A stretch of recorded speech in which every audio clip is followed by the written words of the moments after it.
would Liz Kramer come see me for your spiritual practices book? Liz Kramer?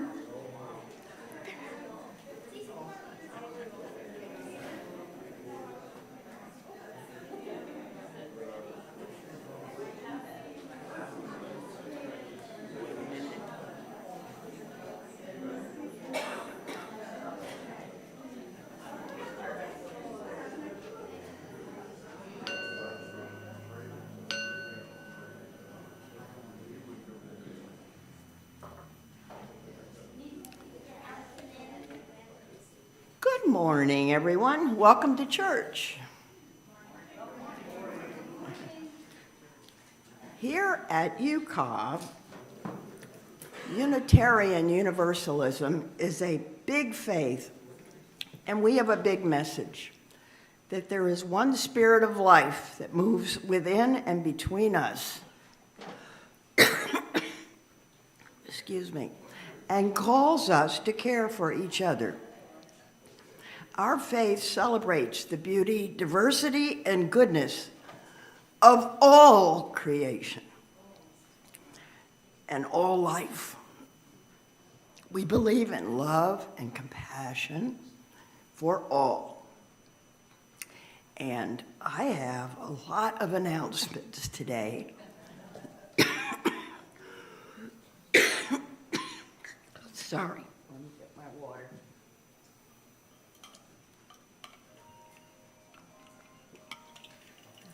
I need to have some voice for all these announcements. Join us next week to hear our guest musician, Caleb Horner. He's a 10th grader in the visual performance program at Booker High. He's Lisa's student.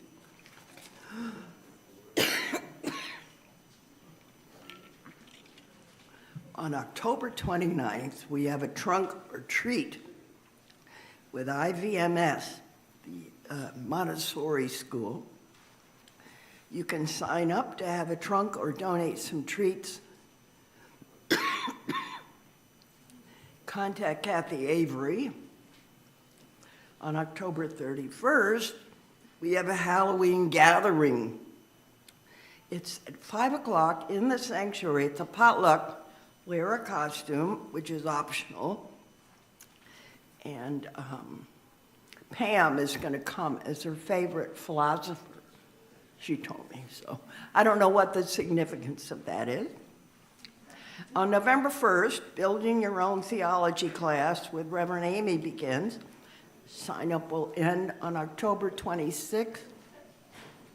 Contact Reverend Amy or Kathy Avery to sign up. Meatless Monday on November 7th for sign-ups are outside. I think that's about it. Got a hand waving. Another hand waving. Uh-oh, Barbara. October 27th, Social Justice Team Meeting, Waters A, 1 p.m. Social Justice, October 7th, 27th at 1 p.m. in Waters Hall. Okay. All right, I think that's it for that. Now, I would like to say welcome to any visitors we have today. If you feel comfortable raising your hand and let us know that you're here, or people who are back from the north. I do see a few, including Kendra, and who else? Welcome back. Welcome to church today. Well, we're going to have the prelude by Lisa Frank. It's Venetian Boat Song, Opus 19, number 6, by Felix Mendelssohn.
Try this one.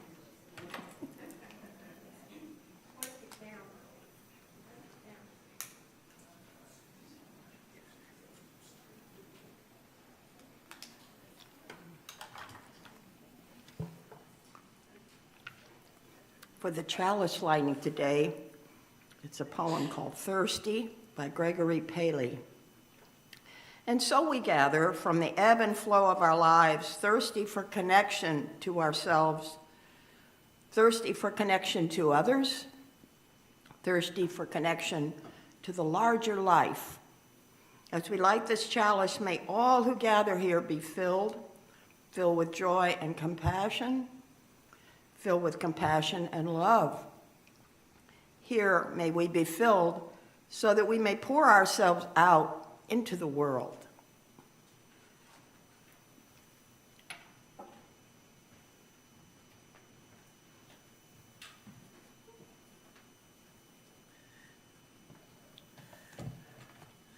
Well, good morning, everyone.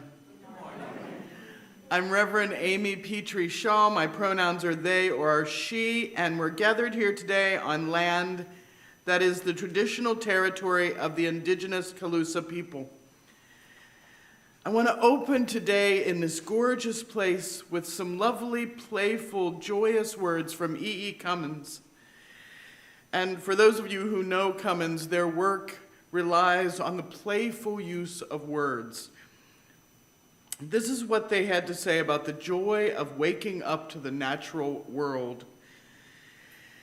I thank you for most this amazing day, for the leaping greenly spirits of trees and the blue true dream of sky, and for everything which is natural, which is infinite, which is yes. I who have died am alive again today, and this is the sun's birthday. This is the birthday of life and of love and wings and of the gay, great, happening, illimitable earth. How should tasting, touching, hearing, seeing, breathing, any lifted from the no of all nothing human, merely being doubt unimaginable, you? Now the ears of my ears awake, and now the eyes of my eyes are opened. So come and let us worship here together. Please rise in body or spirit. Our gathering hymn this morning is number 38, Morning Has Broken.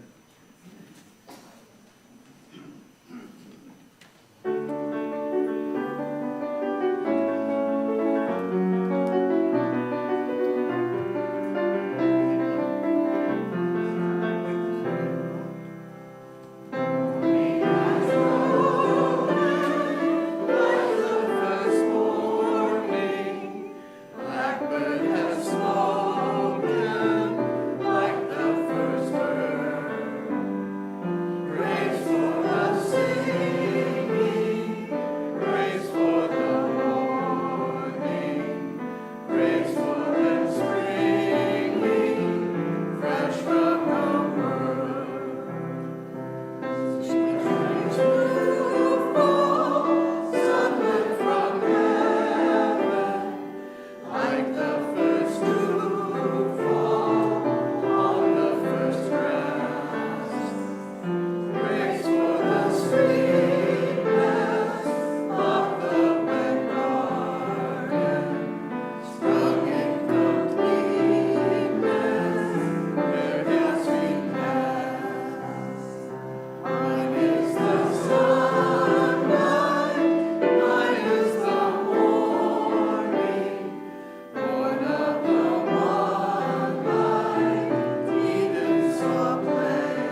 For our children's chapel today, I want to talk about what the grown-ups are going to talk about later.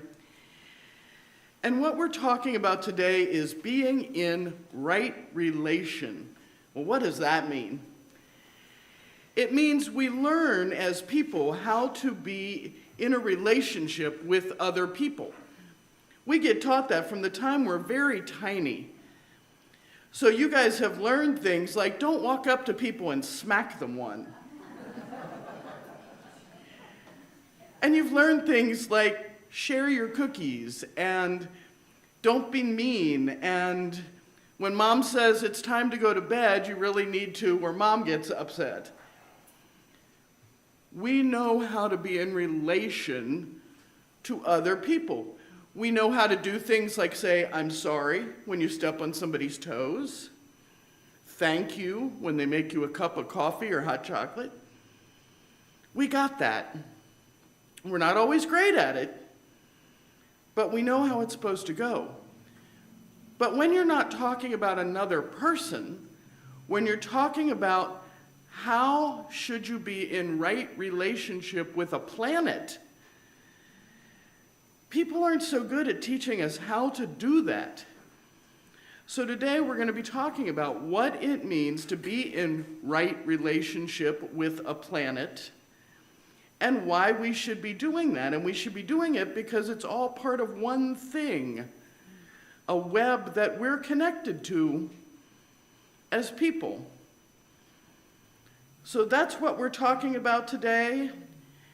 Thank you for listening to my words, and would all of you help me sing the children out with the children's benediction?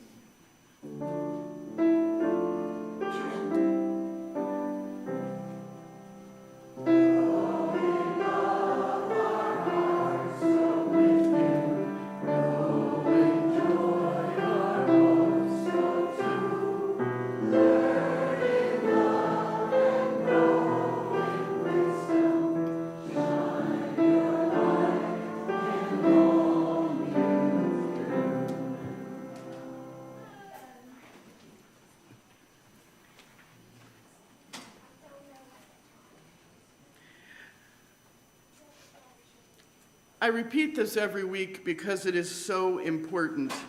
Giving is sacred, and when you give to your church, you also receive. So our offering words are offered with levity because giving should happen with a smile and it should never hurt. Some of you may remember the comedian Flip Wilson.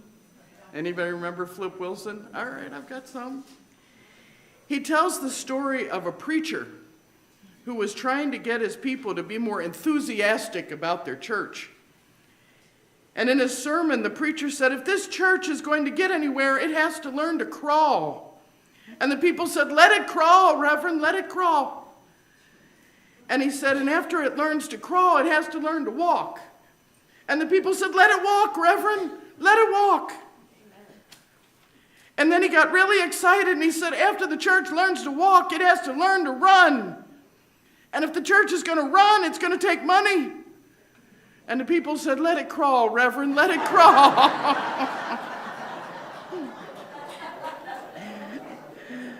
Now, I'm lousy at crawling, and I bet some of you are too, so let's get the day off to a running start. The morning offering will now be given and gratefully received.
Thank you so much for these gifts and for everything that you do for your community, because church is all about community. It's about being here together to share the good times and the bad and all the in-between times. We're entering into a time of sharing our joys and our concerns. You can raise a hand. We'll bring you a microphone. Please share only that information which is yours to share.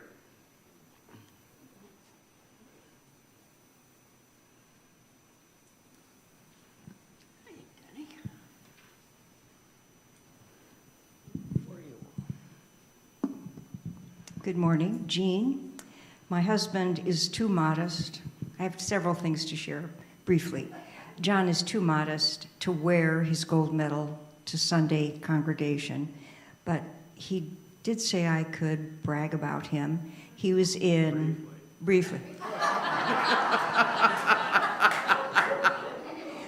He was in a sort of a seniors tournament in Southwest Utah recently, and even though the gents who get up in this age range for playing don't create 10 teams, there are still competitive teams.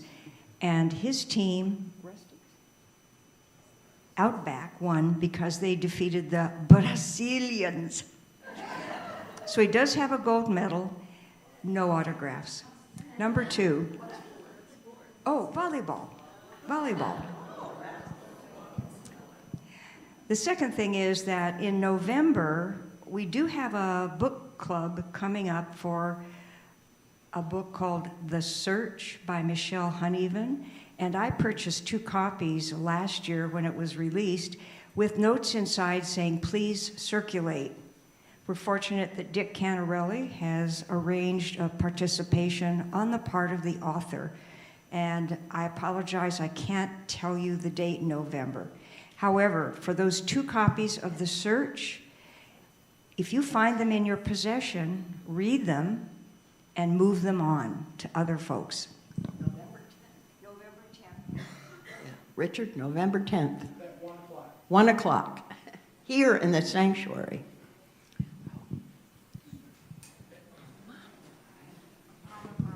And I have 2 things I wanted to say. I'm so glad Nan and Al are back. And also, I want to tell you that my husband is a wonderful person. He helps everybody.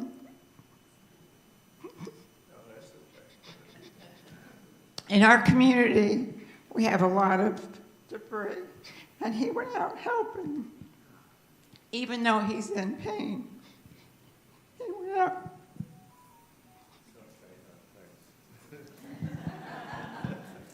Help for the hurricane, huh? Hurricane debris. What else?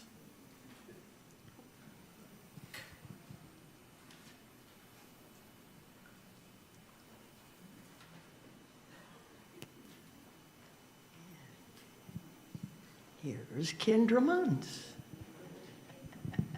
Hi, folks. Well, I got back on the 10th, and almost a week ago, and I'm just beginning to get over the shock and the misery. I am so lucky compared to other people. My house is okay, but I have a huge fence that is down, and other than that, a shed that was an office, 16 by 20. It was like an outer office. Windows were broken on 3 sides.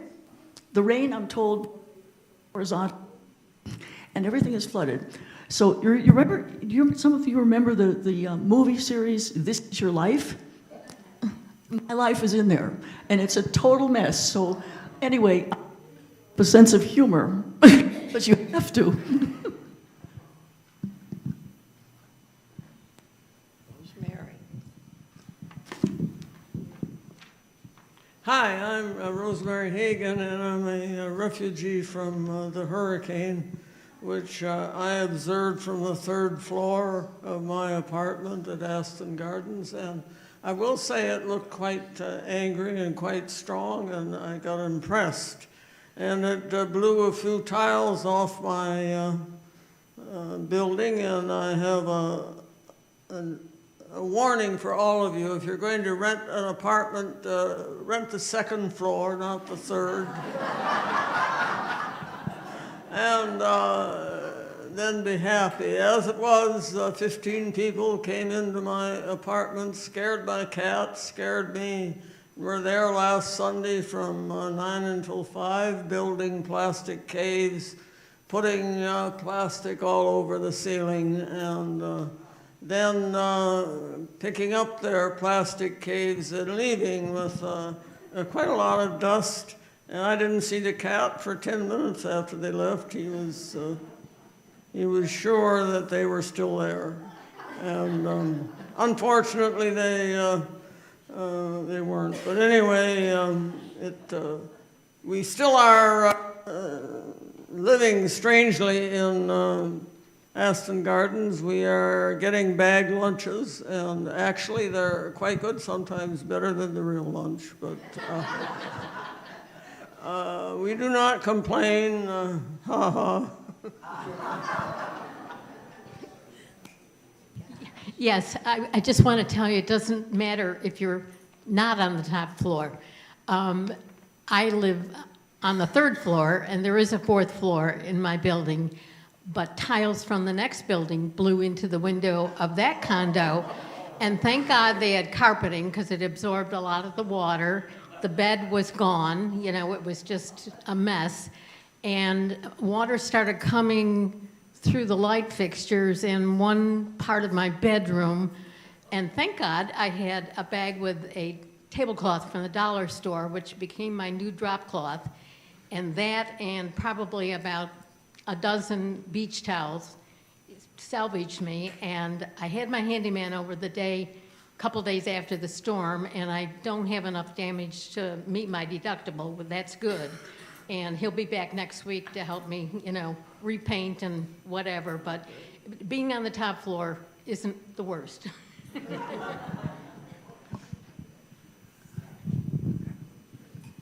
This year, I contributed to 46 charitable organizations through the Venice Charitable Foundation.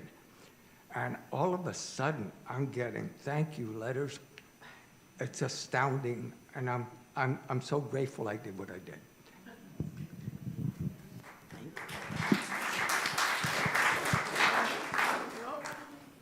Over here, in the corner.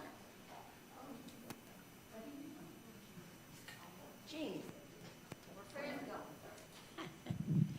going? Last Sunday at this time, Jean, my daughter, and I were in the emergency room at the new hospital. I found Richard on the floor, not unconscious, but sort of moaning. And he was transferred up to Sarasota Memorial because they had no beds. We couldn't get any information from anybody. And they picked him up off the floor and didn't walk him until Wednesday.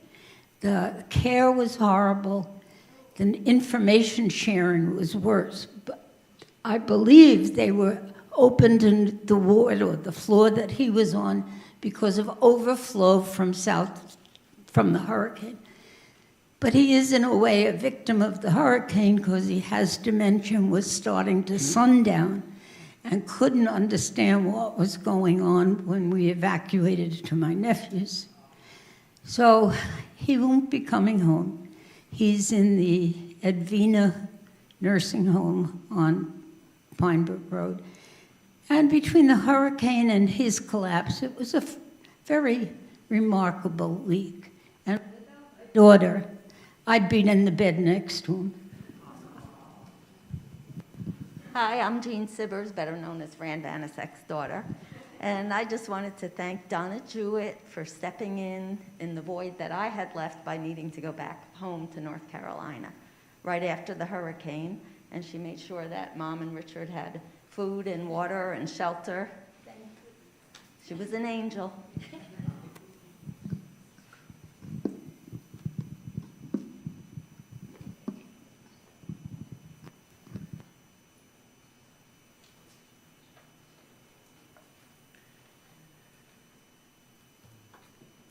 May the love of this community hold all who need love and concern. May the light of our community shine on the broken places of the world. May the work of our hands and our hearts support, aid, and comfort all of those who hunger or thirst for food or water, justice or freedom. May we never look away when we are needed.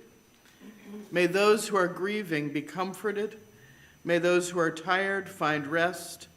May the broken places be healed. And may those who are filled with joy and laughter be abundant.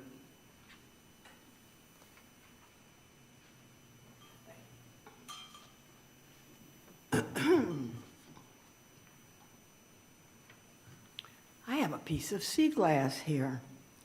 This is called Sea Glass by Oliver Tyrrell.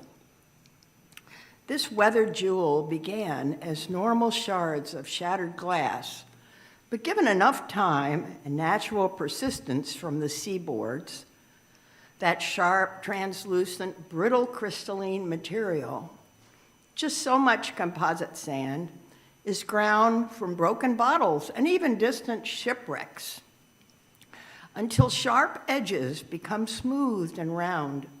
This cocktail of color found among the rocks, crafted by the patient ocean's constant dance, leads this same glass to lose its former luster. But whilst it loses this, it gains a gloss of frost, slow formed, that shapes a stronger matter. A shell as tough as nature can command, and fragile glass becomes as hard as diamond.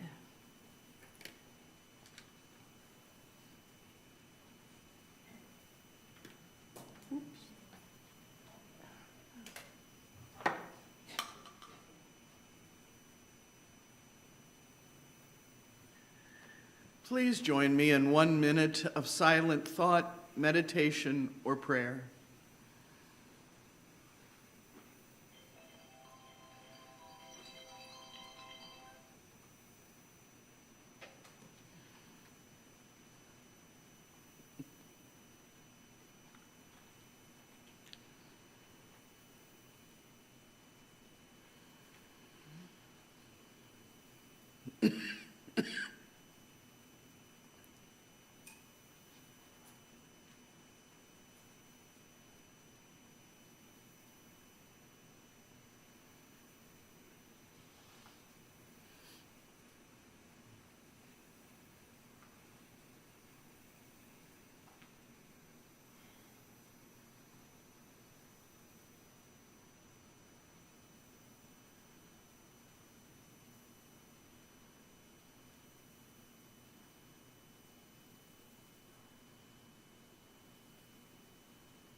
Second reading today is called Benacht, A Blessing for the New Year by John O'Donohue.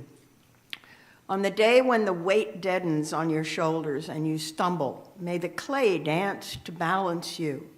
And when your eyes freeze behind the gray window and the ghost of loss gets into you, may a flock of colors, indigo, red, green, and azure blue, come to awaken in you a meadow in delight. When the canvas frays in the currach of thought and a stain of ocean blackens beneath you, may there come across the waters a path of yellow moonlight to bring you safely home. May the nourishment of the earth be yours. May the clarity of light be yours. May the fluency of the ocean be yours. May the protection of the ancestors be yours. And so may a slow wind work these words of love around you, an invisible cloak to mind your life. Please rise in body or spirit. Our centering hymn today is number 1064, Blue Boat Home.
When I sat down to start writing this sermon, I started thinking about sea glass. I have a sea glass thing in my living room. It's probably supposed to be some kind of wind chime. It's pretty, and I love it. But I started thinking about how Nature takes something broken, heals it in its own way, makes it into something different. We're sitting here today just a few weeks after nature tried to blow us all away. We've all spent time cleaning up or watching cleanups. We're all ship's companions, the kindred pilgrim souls of the song, on our own beautiful and slightly battered blue boat home. And I love the fact that when UU folk singer Peter Mayer wrote that song in 2002, he used the word boat. I want you to think about that for a second. Boat, not ship. A ship is big and solid, right? You get on a ship and you expect the entire rest of the cruise to be there. Ships are big. Boats are flimsy. They're built smaller, more fragile. Boats require almost constant attention. We man the oars and we bail and we sit shoulder to shoulder on board seats, and we always risk tipping over. Some of you who've done more sailing than others recognize that a boat can be a hazardous place if someone decides to behave like a clown. Our boat can shatter like that bottle carelessly tossed into the ocean that becomes that sea glass. Boats can sink. If we want to steer our boat, our planet, safely through the sea of the universe, we have to sail safely and responsibly. We have to bail the boat before it does sink, because we are all in this together. And our boat, our planet, is definitely worth keeping afloat. Way back in 1859, Henry David Thoreau wrote in his journal, "What we call wilderness is a civilization other than our own." In his classic book, Walden, speaking about the ties between people and nature, he said, "Our village life would stagnate if it were not for the unexplored forests and meadows which surround it." And he added, "We need the tonic of wilderness. We need the tonic of wildness. To wade sometimes in marshes where the bittern and the meadow hen lurk, and hear the booming of the snipe, to smell the whispering sedge, where only some wilder and more solitary fowl builds her nest and the mink crawls on its belly close to the ground." Thoreau got ignored for the most part during his lifetime, but he's now praised as one of the nation's most powerful voices for the environment. "In wildness," he says, "is the preservation of the world." He helped shape the thinking of modern-day environmentalists. He was a naturalist and a social reformer, a poet and a philosopher, a transcendentalist and the friend of Unitarian William Ellery Channing. In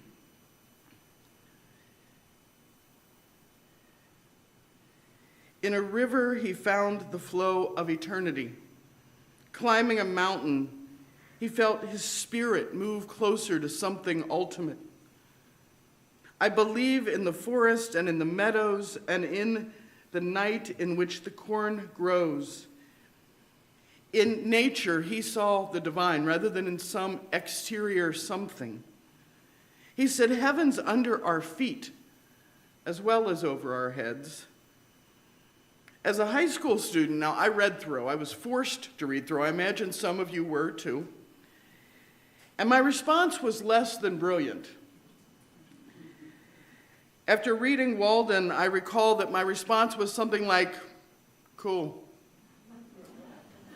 followed by, "What's for lunch?"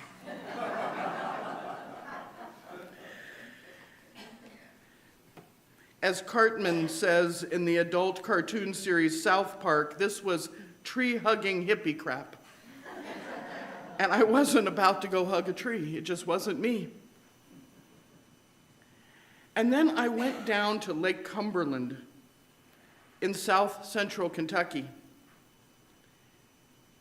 For the first time, I got to see water that was so clear that you could see fish swimming 12 to 20 feet down with almost no distortion. I went there to eastern Kentucky to work on a mountain near the Red River Gorge.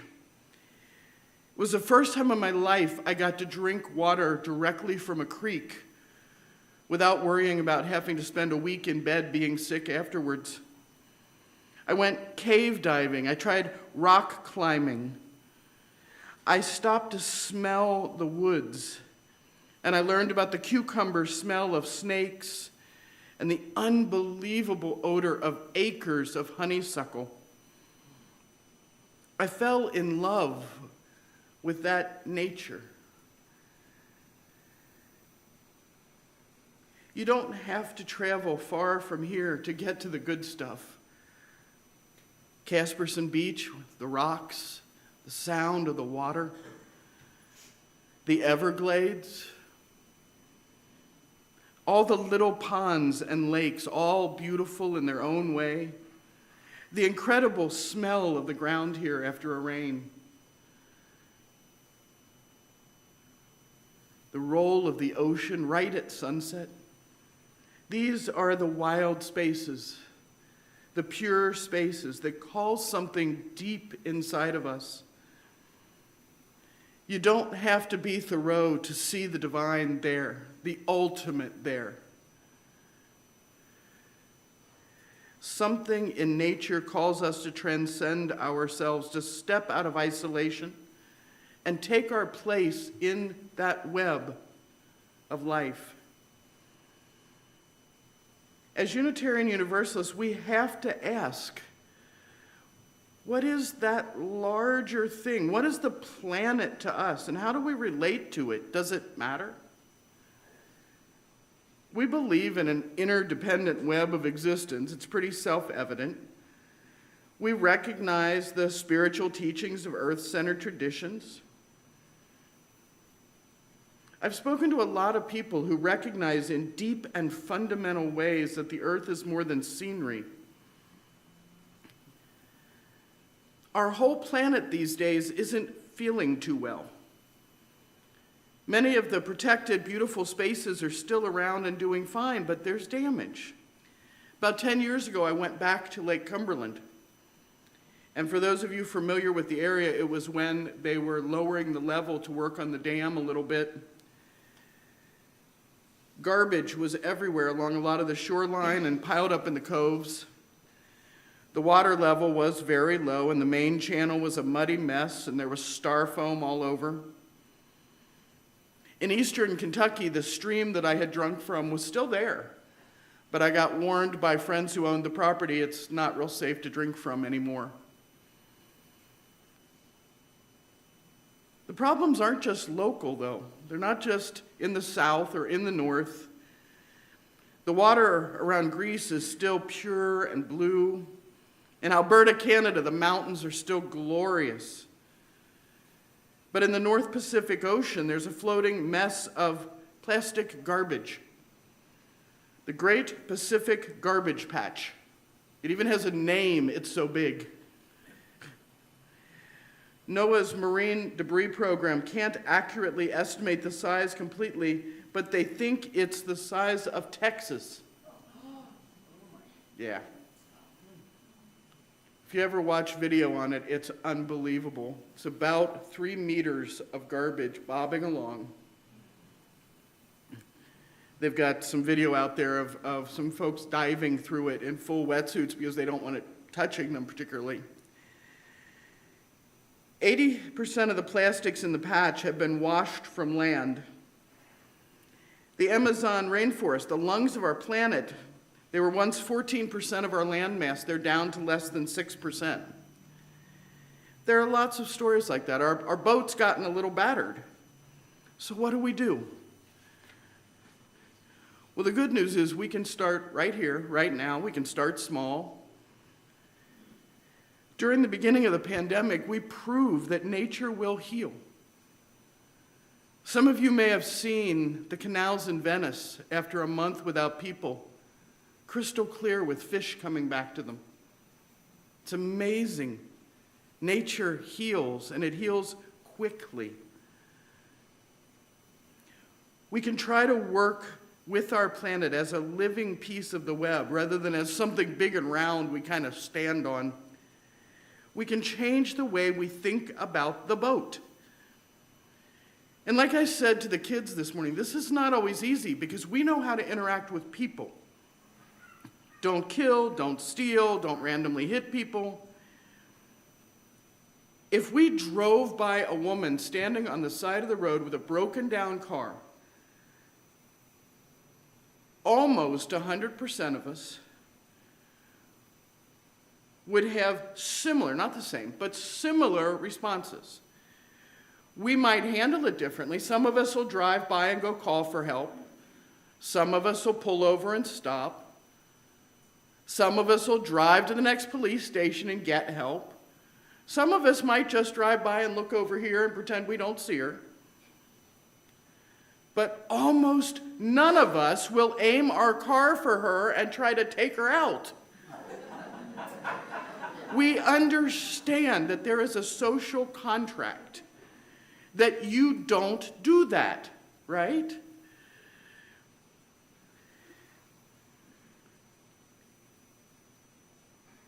Our relationship to the planet, though, we're not as good about. It's not as clear cut.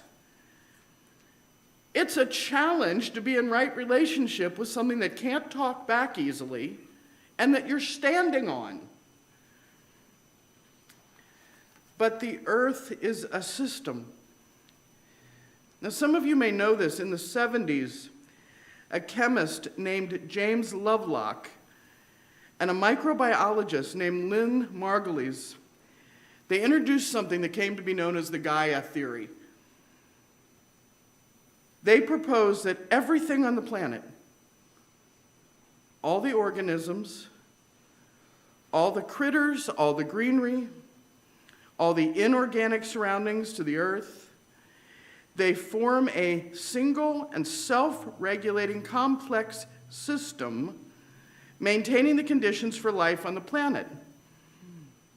21 years ago, 1,000 scientists in the European Geophysical Union, they signed a declaration that started with the statement, the Earth system behaves as a single, self-regulating system with physical, chemical, biological, and human components. In 2005, the Ecological Society of America invited Lovelock to join their fellowship, and in 2006, the Geological Society of London awarded him with the Wollaston Medal for his work on the Gaia theory. The web is real. It's not just a construct. Our planet and everything in it, including us, are part of one big critter, one big system, one big creation. And each of us gets to decide how to be in right relation with the system, with the planet, the inhabitants, the boat, and all the other rowers.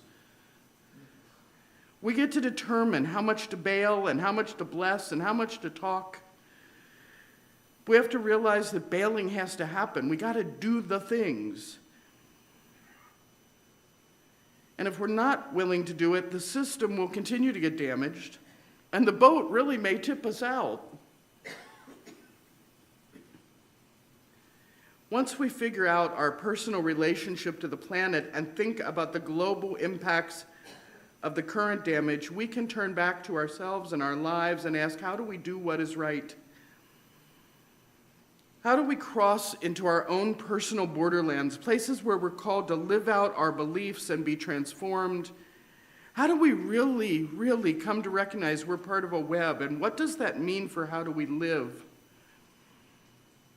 Let's face it, we're you. We can come up with a lot of good choices about how to live. We can increase our recycling, we can turn off more lights, we can lower the heat or raise the air conditioning, we can take the bus, We can throw away less, reuse more. We can eat locally. This is stuff you're already doing.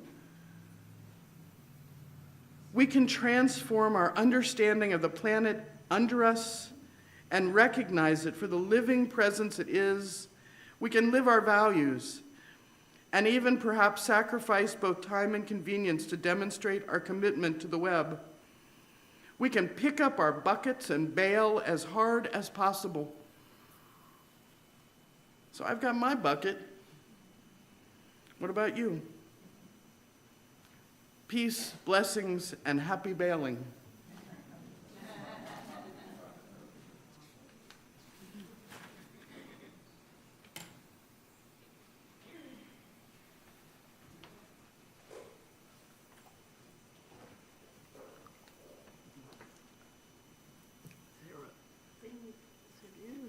Let's see. I'm going to extinguish the chalice. We extinguish the flame of this chalice, and we know that the light of truth and love and the warmth of this community go with us until we meet again. There's a river flowing in my soul. Please rise in body or spirit and join in singing our final hymn today. It's number 1007. There's a river flowing in my soul.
Spirit of life and love, divine spirit of humanity, we thank you for this day and this world.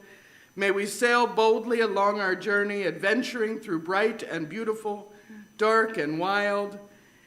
And in all our travels, may we learn to live kindly with our planet and one another, working earnestly, loving honestly, and laughing together. Peace, ashe, and may it be so.